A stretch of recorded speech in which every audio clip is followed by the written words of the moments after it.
How did we go from this?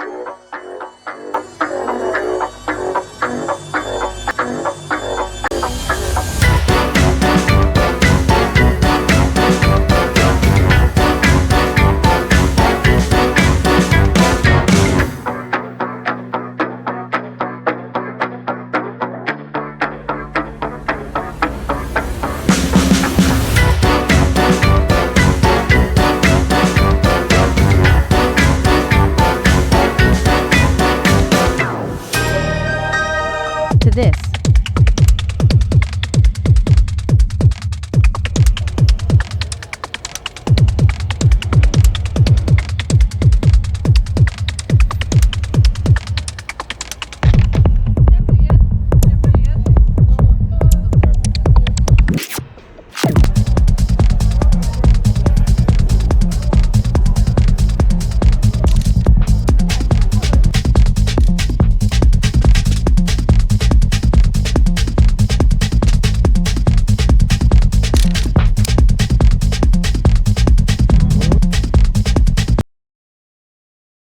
Hello everyone. Russia, the most sanctioned country in the world, continues to defy Western predictions. Since 2014 and even more intensely after the war in Ukraine, Russia has been targeted with over 16,000 sanctions imposed by countries aligned with the United States and the European Union. That's more than the combined sanctions on Cuba, Venezuela, Iran, and North Korea. Asset freezes, swift exclusion, tech bans, energy restrictions, the Western economic arsenal has been massive. And yet, the direct impact on Russian daily life has been surprisingly minimal. Cities continue to grow. Streets are clean. Transportation is efficient. Public services remain stable, and stores are fully stocked. Far from collapsing, Russia has redirected its economy eastward, building stronger trade ties with China, India, Central Asia, and Latin America. And most notably, the average Russian walks peacefully, relaxed, without fear. In Moscow, St. Petersburg, or Kazan, the urban lifestyle remains intact. Order has not crumbled. It painted Russia as dark, repressive, chaotic. But those who have traveled there, those who have walked its streets and seen it with their own eyes, return with a very different impression.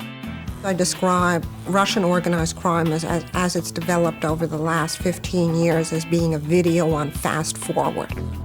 How did we go from this?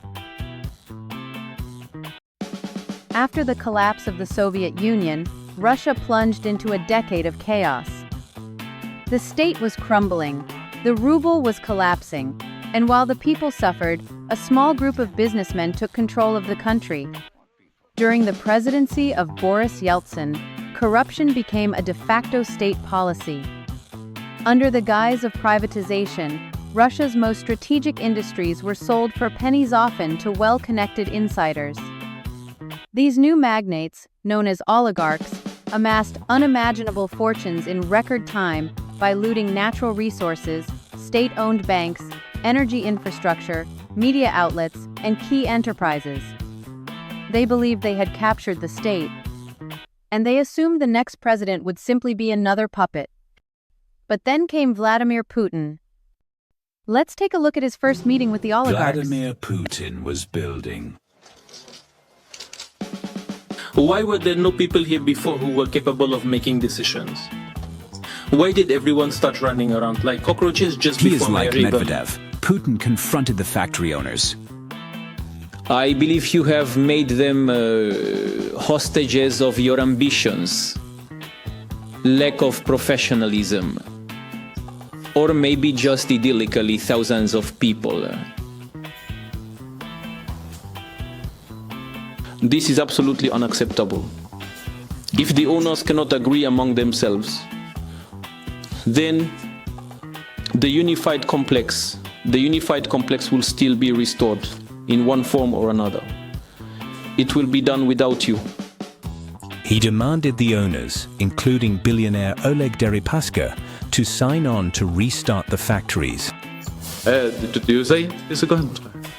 Yes, I say that they don't see it here, go there.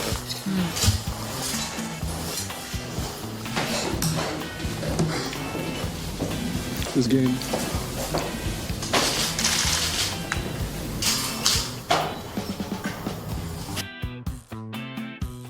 The economic resources saved and expropriated from oligarchs who had obtained their wealth illegally through the chaotic privatization of state assets were, in large part, returned to the state to help cover public expenses and fund investments within the country.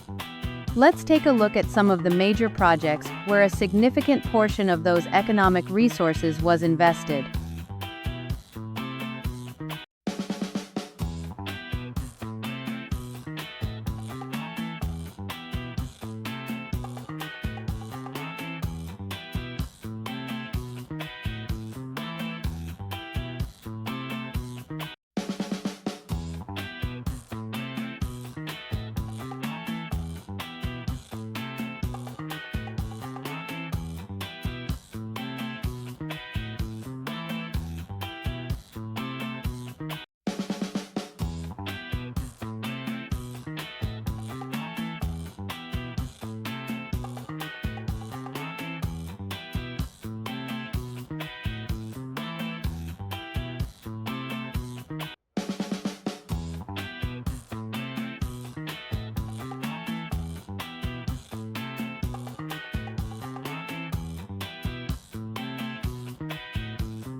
And as we were about to leave, as it happened, Dubai for Moscow, she received instructions from my sons, do not go to Russia under any circumstances. And then I received messages from other people around Europe, do not go to Russia. Why? I said, why? Why must I not go to Russia? What is it? What am I supposed to be frightened of?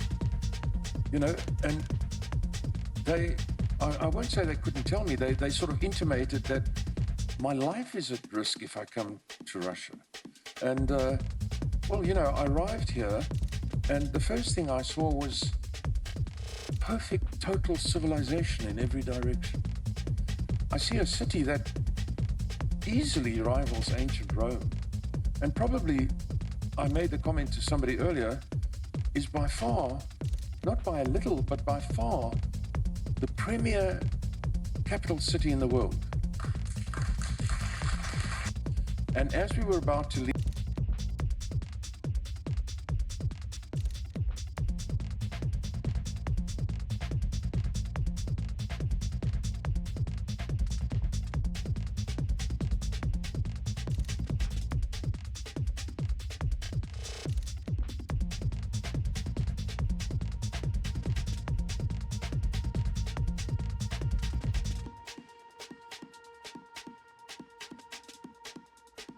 forever change the United States, our standard of living, the way our government operates, that more than any single thing in my lifetime screwed the United States.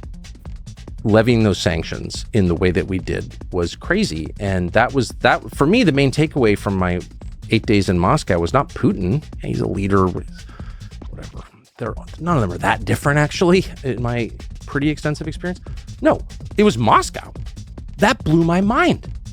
I was not prepared for that at all. And I thought I knew a lot about Moscow. My dad worked there on and off in the 80s and 90s because he's a U.S. government employee, and he was always coming back, Moscow, it's a nightmare and all this stuff, no electricity. I got there almost exactly 2 years after sanctions, totally cut off from Western financial systems, kicked out of SWIFT, can't use U.S. dollars, no banking, no credit cards. And that city, just factually, I'm not endorsing the system, I'm not endorsing the whole country. I didn't go to Lake Baikal. I didn't go to Turkmenistan. I just went to Moscow, largest city in Europe, 13 million people. I drove all around it. And that city is way nicer, outwardly anyway, I don't live there, than any city we have, by a lot. And by nicer, let me be specific. No graffiti, no homeless, no people using drugs in the street, totally tidy, no garbage on the ground, and no forest of steel and concrete. Homeless, no people using drugs in the street, totally tidy, no garbage on the ground, and no forest of steel and concrete soul-destroying buildings, none of the postmodern architecture that oppressed.